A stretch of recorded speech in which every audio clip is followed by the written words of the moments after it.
Today, I unbox FITNA, Global War in the Middle East. This is from Nuts Publishing. It's designed by Pierre Razoux. Probably mispronounced that, but please forgive me. And I'm continuing with my modern war theme. Last week, I covered several air war games, or war games with an air component that was the primary feature. And the primary feature of the games I've been covering this week is modern war, modern warfare, or future, either present day or near future modern war. Let's take a look at the back of the box here. FITNA, Global War in the Middle East. Let's take a look here at the description. This grand strategic level card-driven war game allows you to play all recent and current conflicts in the Middle East, as well as potential conflicts which could occur there in the foreseeable future. All those who have played FITNA have gained a clearer appreciation of the regional balance of power, of the local protagonist's goal, and real understanding of what's going on in this chaotic area. Among a dozen scenarios, you can game a direct confrontation between Israel and Iran, in Lebanon and Syria, or between Iran and the Gulf monarchies in Iraq. This is why FITNA is used by experts and analysts alike to test prospective scenarios, as the iconic Gulf strike was used by U.S. experts when planning the Gulf War. Choose your side, elaborate a smart strategy, and challenge the current leadership of Iran, Israel, Syria, Iraq, Russia, Turkey, Saudi Arabia, or the USA. Got an example of the counters there. As I said, it's kind of card-driven. There's a lot of cards here. Looks like we got a point-to-point map here of the Middle East. It's 14 plus for ages, 90 to 240 minutes, 2 to 6 players. This is made in the Czech Republic there. So let's get inside this and see what we have. If any of you have played this game, I'd love to know your thoughts on it. I've looked at this for quite some time and kind of passed on it, then finally picked it up before Christmas, but have not had a chance to do a proper unboxing of it. So there's your box there. Decent thickness, solid box. We get a bag of baggies with a 6-sided die there. Gotta love that. We have some cards here. See, these are, I'll have to get into those. This says events on it, and this says assets. So you have assets and events. Let's see what's in the box here, and whoa, look at that. It's all wrapped together tight there. So wow, so we're gonna do an unboxing of an unboxing here. I'm gonna need to get out the knife here. Looks like there's a little bit of an edge there. Maybe I use this here. See what we have here. So I'm going to just keep unraveling like layers of an onion here. I think we have the counters, the map, and the rules. And if there's any player aids, I imagine they would be in here as well, because there's nothing else in the box. So let's look at the rules here. So that's the rules of play, maybe. And then we got scenarios. Okay, so we got rules and scenarios. Rules look like they are 16 pages, but the back page is talking about cards and strategies. It's a little bit longer paper than 8 by 11, it looks like. Okay. And then it's a dual column. See what we have in here. You have an table of contents or of sorts, introduction, game components, Everything broken down on the rules there. Here's the introduction against dual column with some shading. Here's unit color codes. Let's take a look at those. So all your well-known Middle Eastern factions. And then, of course, United States forces, French, Russian.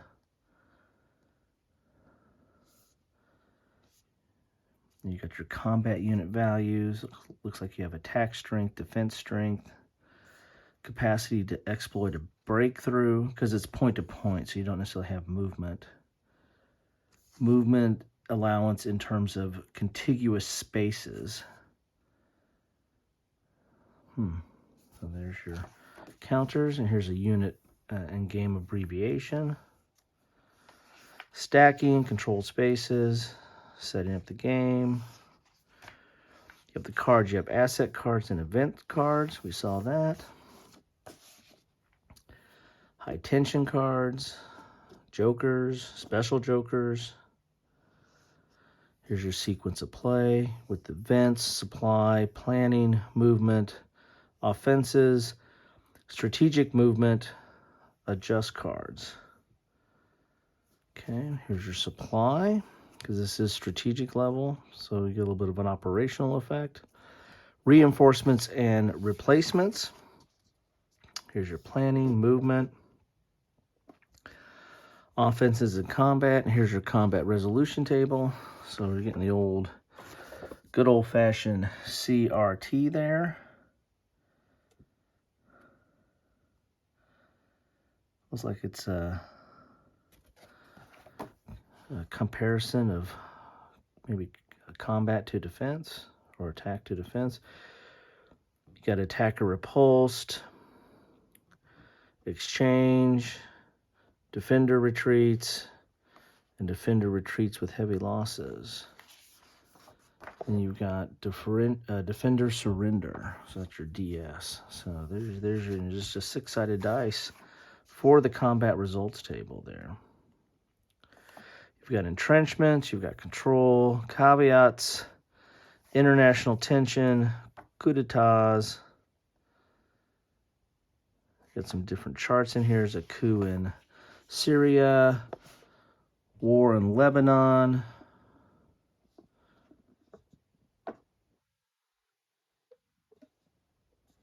You have IS, the self-proclaimed Islamic Caliphate, or Daesh. Okay. So here's special rules for them, special rule for Kurdish, U.S. involvement, Russian intervention, alliances, fog of war, and how to win. Then you get into the scenarios, design your own scenarios, and there you have it. That is the rules right there. Next, we get into the scenario book, which is 24 pages. Wow, it's pretty much there. Here's all the different scenarios you have here. And they're broken down by how many players. This is a tutorial scenario for 2 players, 6 turns.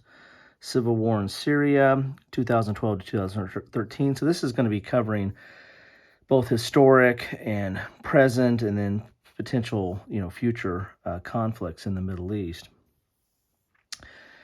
You got a 3-player scenario, 3 players, 3 players, 2 players, 3 players, 4 players, 2 players, 2 players, 5 players, and the 11th scenario is a full campaign, 6 players, 12 turns. And all scenarios have a 2-player special rule, and scenarios 2, 3, and 4 have a 4-player special rule. So you could take a look at that, and there's all the different scenarios you have. So definitely have some historic elements there, and then some hypothetical as well. Very interesting. Take a look at the scenarios. So this is scenario 1. So you're going to have your background, duration, number of players, some special rules here, victory conditions, your setup, And there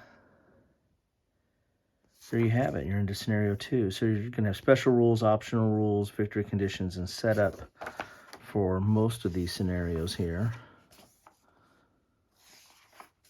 So you got 24 pages in this book. So with 11 scenarios, you've got quite a bit of replayability in here. And it looks like most, if not all, these can probably be played 2-player. But you also have some multiplayer scenarios as well. What's not to like about that? This looks pretty... Scenario 10 is getting relatively beefy there. And then scenario 11 is the whole kit and caboodle. So 6 players representing Saudi Arabia, Iran, Turkey, Syria, Israel, and Russia. Interesting. Scenario 11. So there's your scenario book. Let's look at the counters here. Looks like we get... Oh, geez. Oh, boy, these come out really, really easy.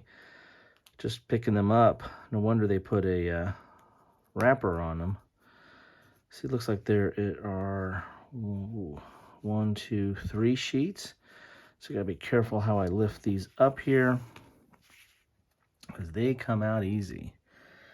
Looks like they're relatively pre-rounded, so I don't think you'd have to clip these. And they're one row straight up and the other row upside down. Sometimes counters do that, or publishers do that. So we've got Iran, Iraq, Syria, Russia, and these are double-sided. Ooh, look at that. Quite colorful. And somewhat clear. It's hard to see some of the unit designation there. Like that's a tank unit, but it also has the it's a division, but you also have the tank silhouette as well. So you have a silhouette, and then you also have the NATO symbol on there as well. So really nice. Those are nice. Those are interesting. The colors almost kind of almost like candy. See, I told you those are coming out. They're falling out as we speak. Here's U.S., Saudi Arabia, Jordan, Turkey. Then some of these are just falling right off the counter sheet.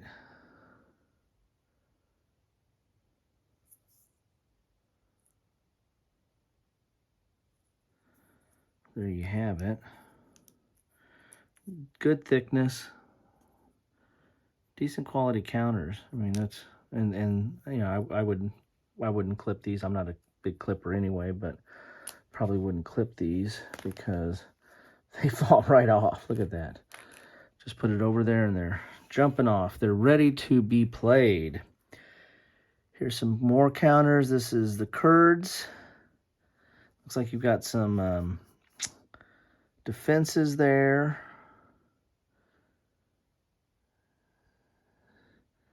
And there's al-Baghdadi. This is ISIS in black.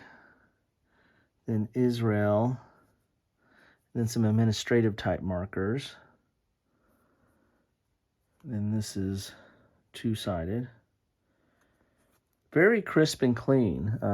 Colors are bright for a game like this, but very crisp and clean. And here are your player aids. Well, this is the map. We'll look at the map. It's a paper map, but it's decent thickness. We'll open that up here in a second. Let's look at the player aids or scenarios. It's one of the two. Kind of hard to get these up. So this is your combat results table. Here's your sequence of play. Here's your explanation of the different results, column shifts.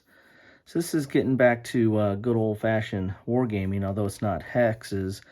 It's counters and point-to-point. International tension here. And there's two of these. Oh, no, there's different ones for different players. So this is for the Russian player. Oh, this is cool. Okay. So this is for the Russian player, which is in scenarios 10 and 11. This is a player aid for the Syrian player, which is scenario 10 and 11. So each player gets their own little sheet here. Turkish player, scenario 10 and 11. Wonder if they just have that for 10 and 11, because that's the big scenario that has a lot of these factions. That's kind of neat. They have several of these, so it's 6 of these, so everybody can get their own card. I guess no, scenario 11 has 6 players, and maybe scenario 10, I think it maybe has 5.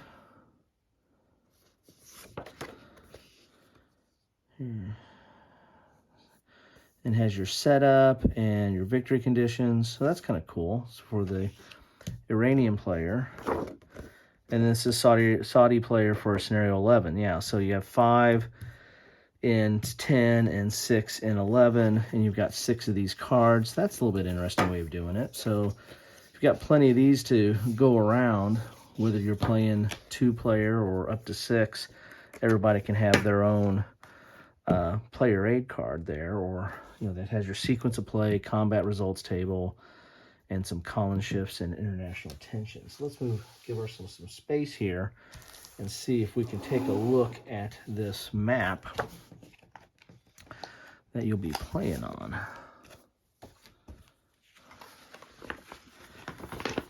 Nice thick paper here. Not as familiar with Nuts Publishing.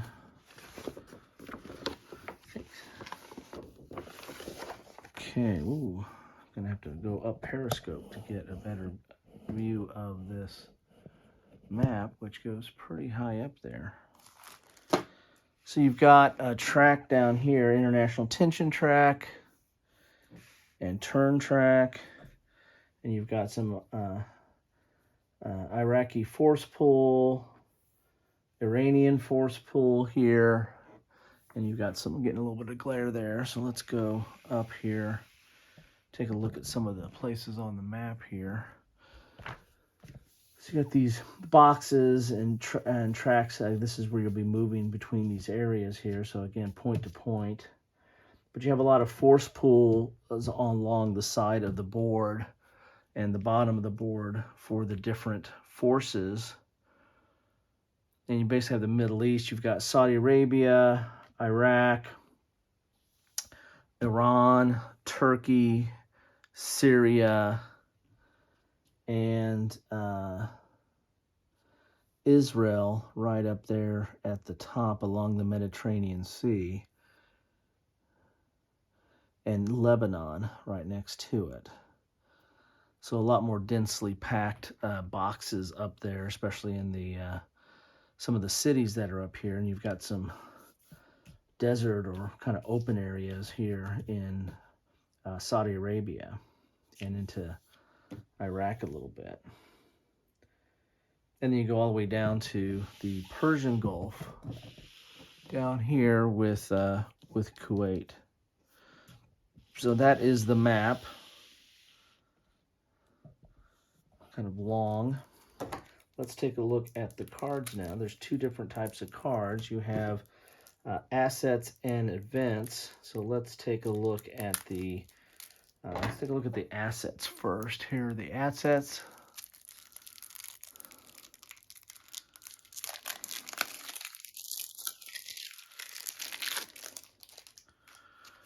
Cards are a little thin,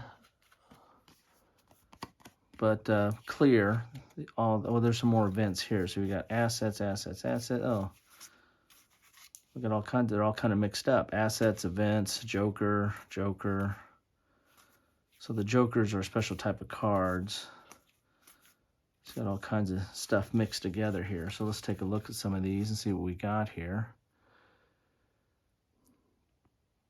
Active player takes control of ISIS, and then tells you what to do here, and then refer to section 25 of the rules for more details. So reinforcements. So it looks like there's a number up there. I'm not sure what that entails. No fly zone. Coup in Syria, coup in Iraq. So as I said, you're going to have a lot of events that or things that are happening in the Middle East, either during the time period of some of these scenarios or potentially in the future. Tea party at the White House. There we go. Special Joker. I don't know what the Special Joker means. Hezbollah arsenal. Major natural disaster. My name is Bond. Look at that. There we go. That's interesting. You get a new assassination attempt. Let's take a look at these other cards. So I don't know if you have to sort these out or because they look like they're kind of mixed between asset, events, and jokers. So there's 3 types of cards, I guess. And they're mixed as well between events and assets. Don't see any jokers in here, so these are mostly assets. Here, leadership, combat engineers, truck bombing accident, or attack, I should say, mobile artillery. So very interesting. IEDs, chemical weapons, Allah Akbar.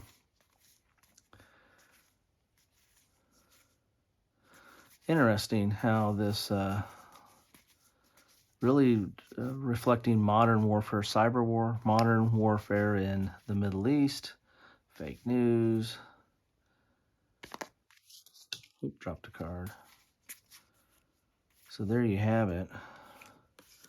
There are your cards. Again, not the thickest card, but they look serviceable. Might want to put a sleeve on these.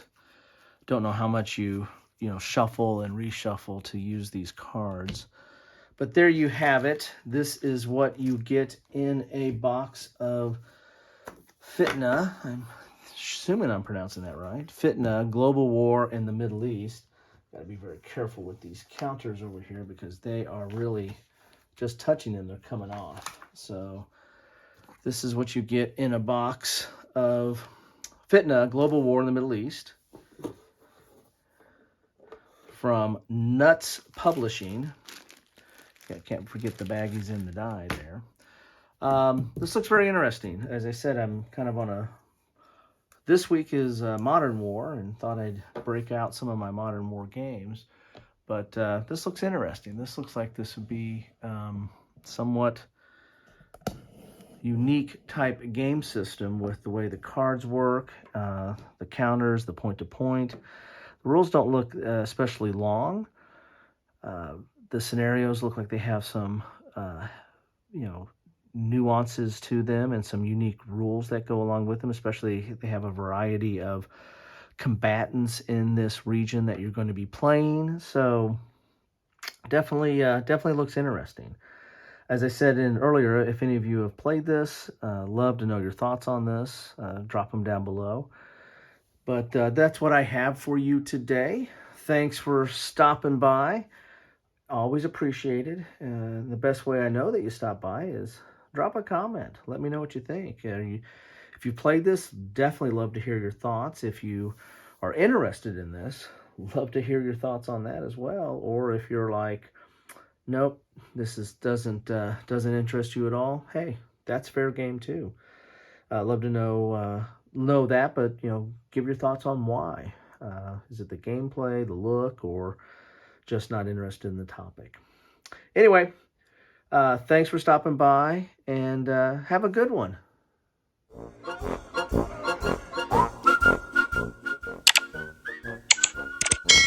Thanks for watching.